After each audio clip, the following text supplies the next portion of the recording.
पहले गुंडों की थी सरकार। आपको बता दें, लोकसभा हाथरस में चुनावी समीकरण बनाने के लिए भारतीय जनता पार्टी के द्वारा तरह तरह की मीटिंग की जा रही है।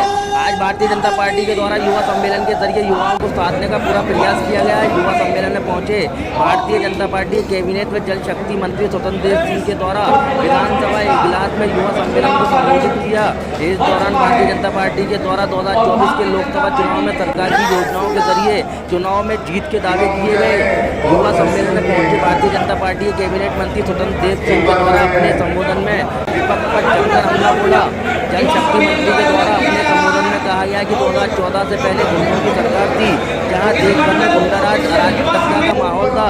लेकिन जैसे ही देश के प्रधानमंत्री नरेंद्र मोदी के द्वारा जब सत्ता संभाली, उसके बाद लगातार देश विकास के पथ पर चलता हुआ नजर आ रहा है। भारतीय जनता पार्टी के द्वारा क्षेत्र में विकास की गंगा बहाई है। जहाँ पहले बहन बेटियाँ लड़कियों से रोटियाँ बनाया करती थी, आज तमाम तरीके की परेशानियों से जूझती थी।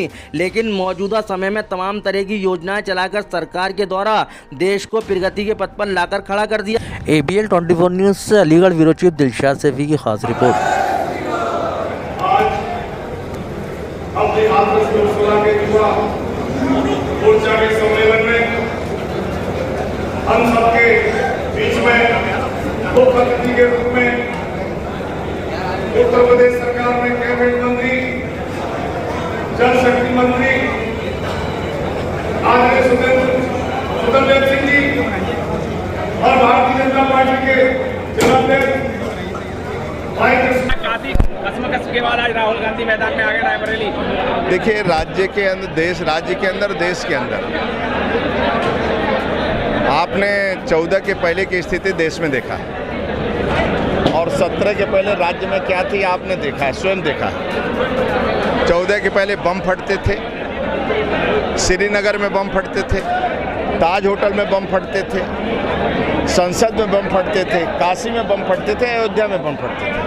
आज 14 के बाद बम नहीं फटते हैं। आदरणीय मोदी जी की सेना पाकिस्तान के अंदर घुस कर मारती है। आज देश के अंदर जो भूख से लोग मरते थे, पानी के अभाव में, आज सभी घरों पर नल का कनेक्शन है, शौचालय है, अपना आवास से 4 करोड़, अपना बिजली का कनेक्शन, आयुष्मान का 5 लाख का कार्ड है। सभी की चिंता सरकार करती है। राज्य के अंदर 5 बजे के बाद कोई घर से बाहर नहीं निकलता था। आज मैं कह सकता हूं कि गिलास से बेटी 12 बजे रात को भी अयोध्या जा सकती, लौट कर आ सकती दर्शन। किसी प्रकार की कोई घटन, अपने को सुरक्षित महसूस करते हैं। आज शांति है, समृद्धि है। मैं विश्वास के साथ कह सकता हूं कि जनता जनार्दन का आशीर्वाद आदरणीय मोदी योगी जी के साथ है। कार्यकर्ताओं की परिश्रम की पराकाष्ठा और जनता जनार्दन का आशीर्वाद, हम एक तरफा चुनाव जीतेंगे। राहुल गांधी का एंट्री हुई रायबरेली से चुनाव दाखिल कर रहा, क्या लगेगा? रायबरेली भी जीतेंगे, 80 की 80 सीटें भी जीतेंगे। क्या लग रहा है कांग्रेस की हालत? जीतेंगे। हाई कांग्रेस सही नहीं है कहाँ कांग्रेस? सपा बसपा कांग्रेस है नहीं। कभी आप देखिए, कभी अपने लोकप्रियता के आधार पर नहीं आए। कभी सपा को निपटाते तो बसपा आ जाती थी, बसपा को निपटाते तो सपा। पहली बार आदरणीय योगी जी के नेतृत्व में उत्तर प्रदेश के अंदर 17 में और 22 में भी हम चुनाव जीते विकास के नाम पर। आदरणीय मोदी जी के नेतृत्व में देश के अंदर हम 14 भी जीते, 19 भी जीते, 22 भी जीते उत्तर प्रदेश में, 24 में एक तरफा हम चुनाव जीतेंगे, सरकार बनाएंगे। नजरिया देखने को मिल रहा है, परसेंटेज बढ़ नहीं रहा, क्या? देखिए, थोड़ा इसका तो आप स्वयं आइडिया लगा सकते हैं क्या है, लेकिन भारतीय जनता पार्टी के कार्यकर्ता परिश्रम की पराकाष्ठा कर रहे हैं और जनता जनार्दन के आशीर्वाद से हम एक तरफा चुनाव जीतेंगे और गरीबों की सेवा करेंगे। विपक्ष का आरोप है कि विपक्ष को जेल भेजने का काम कर रही है।